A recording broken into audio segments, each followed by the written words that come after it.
നമ്മൾ വീട്ടമ്മമാർക്ക് ചോറിനാണ് വെള്ളം വെച്ചാൽ പിന്നുള്ള ആലോചന എന്താ ഇപ്പം ഇന്ന് കറി ഉണ്ടാക്കാന്നാവൂലേ. അപ്പോൾ ചില ദിവസങ്ങൾ ഉണ്ടാവുമല്ലോ ഫ്രിഡ്ജിൽ പച്ചക്കറികളൊന്നും ഇല്ലാത്ത ദിവസങ്ങളൊക്കെ. അങ്ങനത്തെ ദിവസങ്ങളിൽ എന്താ ഇപ്പോൾ കറി ഉണ്ടാക്കാന്ന് വിചാരിച്ച് അന്തം വിട്ട് നിൽക്കൊന്നും വേണ്ട. നമ്മൾ ചുറ്റുമാകുമെന്ന് നോക്കിയാൽ മതി. നമ്മളെ ചുറ്റും നോക്കുമ്പോൾ തന്നെ നമുക്കൊരു നേരത്തിനുള്ളതൊക്കെ കിട്ടും കേട്ടോ. അപ്പോൾ എൻ്റെ കണ്ണിൽ മുരിങ്ങ വിട്ടു. അങ്ങനെ ഞാൻ മുരിങ്ങ പൊടിച്ചുകൊണ്ട് വന്നിട്ടുണ്ട്. പിന്നെ ചക്കക്കുരു ഉണ്ടായിന്. അപ്പോൾ ചക്കക്കുരു മുരിങ്ങയും കറി കേട്ടോ ഞാൻ ഉണ്ടാക്കണത്.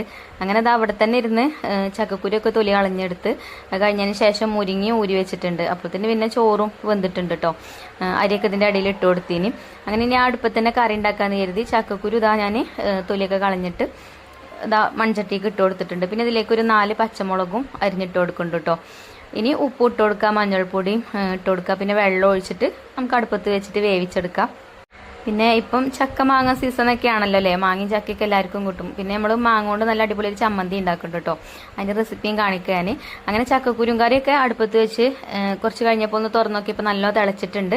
അങ്ങനെ ഒന്ന് ഇളക്കി കൊടുത്തിട്ട് വീണ്ടും തീയൊക്കെ കത്തിച്ച് അടുപ്പത്ത് തന്നെ വെച്ചിട്ടുണ്ട് കേട്ടോ. പിന്നെ അതിലേക്ക് ഒരു അരപ്പ് റെഡിയാക്കി എടുക്കണം. അപ്പോൾ തേങ്ങ, ചെറിയ ഉള്ളി, വെളുത്തുള്ളി അങ്ങനെ അത് അരച്ചെടുത്തിട്ടുണ്ട് കേട്ടോ. പിന്നെ നല്ല ജീരകമൊന്നും ഞാൻ ചേർത്തിട്ടില്ല. പിന്നെ കുറച്ച് ചിക്കൻ ഉണ്ടായിനി, അത് മസാലയൊക്കെ തേച്ച് വെച്ചു. പിന്നെ അതേപോലെ തന്നെ മാങ്ങ തൊലിയൊക്കെ കളഞ്ഞു വെച്ചിരുന്നു ചമ്മന്തിക്കുള്ളത് കേട്ടോ. പിന്നെ വന്ന് നോക്കുമ്പോൾ നമ്മൾ ചക്കക്കുരിയൊക്കെ വെന്തിട്ടുണ്ടായിന്. അപ്പോൾ അത് ഞാൻ ചെറുതായിട്ടൊന്ന് ഉടച്ചു കൊടുത്തു. പിന്നെ മുരിങ്ങ അതിക്ക് ഇട്ട് കൊടുത്ത് ഒന്ന് അടച്ചു വെച്ചിട്ടുണ്ട്.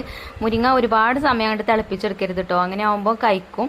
അങ്ങനെ ആ മുരിങ്ങയൊക്കെ നല്ലോണം തിളച്ചിട്ടുണ്ട്. പിന്നെ ഞാൻ തേങ്ങയൊക്കെ അരച്ച് വെച്ചിനല്ലോ, അങ്ങനെ അരപ്പൊക്കെ ഒഴിച്ചു കൊടുത്തു കേട്ടോ. പിന്നെ നമുക്ക് കറി എത്ര വേണ്ടത് അതിനനുസരിച്ച് വെള്ളം ഒഴിച്ചു കൊടുക്കുക. അപ്പോൾ ജാറ് ചുഴറ്റിയിട്ട് കുറച്ച് വെള്ളം ഒഴിച്ചു കൊടുത്തിട്ടുണ്ട്. അപ്പോൾ അത് ആ കറി റെഡി ആയിട്ടുണ്ട് കേട്ടോ. പിന്നെ ഞാൻ വേഗം അടുപ്പത്തു നിന്ന് വാങ്ങി വെച്ചു. പിന്നെ അവിടെ കിടന്ന് തിളച്ചാലേ കഴിക്കും. അപ്പോൾ അടുപ്പിൽ തന്നെ ചിക്കനും പൊരിച്ചെടുക്കാൻ വിചാരിച്ചിട്ട് ഓയിൽ ചൂടാക്കാൻ വെച്ചിട്ടുണ്ട്. പിന്നെ ഇനി മാങ്ങ ചമ്മന്തി ഉണ്ടാക്കാണ് കേട്ടോ. അങ്ങനെ മാങ്ങ കട്ട് ചെയ്തത് ജാർക്ക് ഇട്ട് കൊടുത്തിട്ടുണ്ട്. പിന്നെ കുറച്ച് തേങ്ങ ചിരവിയതും ചേർത്ത് കൊടുത്തു. പിന്നെ അതിലേക്ക് ഇതാ കുറച്ച് ചില്ലി ഫ്ലേക്സ് ചേർക്കുന്നുണ്ട്. അതുപോലെ തന്നെ കുറച്ച് കാശ്മീരി മുളക് പൊടിയും പിന്നെ ആവശ്യത്തിനുള്ള ഉപ്പും ചേർത്ത് കൊടുക്കുന്നുണ്ട്. എന്നിട്ട് നമ്മൾ ചമ്മന്തി അരച്ചെടുക്കണ പോലെ ഇങ്ങനെ പൾസ് ചെയ്ത് അരച്ചെടുത്താൽ മതി കേട്ടോ. ഒരുപാട് അങ്ങോട്ട് അരഞ്ഞു പോകരുത്, ഇതുപോലെ തരി വേണം.